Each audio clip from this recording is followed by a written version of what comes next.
12,000కే laptop. Software దిగ్గజ సంస్థ Microsoft విద్యార్థుల కోసం తన విండోస్ 10 ఆపరేటింగ్ సిస్టమ్కు చెందిన స్పెషల్ ఎడిషన్ తాజాగా విడుదల చేసింది. విండోస్ 10s పేరిట విడుదలైన ఈ ల్యాపీలోని ఆపరేటింగ్ సిస్టమ్ను ప్రత్యేకంగా విద్యార్థుల కోసం తీర్చిదిద్దారు. వారికి అవసరమైన పలు పాఠ్యాంశాలను సులువుగా నేర్చుకునేందుకు వీలుగా ఈఓఎస్ను మైక్రోసాఫ్ట్ తీర్చిదిద్దింది. అయితే విండోస్ 10s ఆపరేటింగ్ సిస్టంలో డిఫాల్ట్ ఇంటర్నెట్ బ్రౌజర్గా మైక్రోసాఫ్ట్ ఎడ్జ్ ఉంటుంది. దాన్ని యూజర్లు మార్చలేరు. అదేవిధంగా ఈ ఓఎస్ ఉన్న పీసీలో సాఫ్ట్వేర్లను ఇన్స్టాల్ చేసుకోవాలంటే అది Microsoft verified security and integrity ద్వారానే వీలవుతుంది. దీంతో పీసీకి పూర్తిస్థాయి రక్షణ లభిస్తుంది.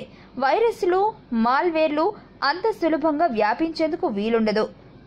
నుంచి కూడా రక్షణ ఉంటుంది. మైక్రోసాఫ్ట్ అందుబాటులోకి తెచ్చిన ఈ operating system Windows 10 professional OS ఎలా పనిచేయదు. ఫంక్షనాలిటీ తగ్గుతుంది. అలాగనే అన్ని డివైజులకు సపోర్ట్ చేయదు. అయితే ఈ ఓఎస్ ఉన్న పీసీలను వాడేవారికి మాత్రం మైక్రోసాఫ్ట్ ఓ ఆఫర్ను అందజేస్తుంది. విండోస్ 10s ను విండోస్ 10 ప్రొఫెషనల్ కి అప్గ్రేడ్ చేసుకునేందుకు కేవలం 3,140 చెల్లిస్తే చాలు.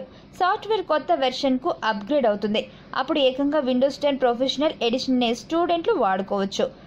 విండోస్ 10s ఆపరేటింగ్ సిస్టమ్ కలిగిన పీసీ త్వరలో మార్కెట్లోకి రానున్నాయి. ఇవి 12,000 ప్రారంభ ధరకు భారత్లో లభ్యం కానున్నాయి.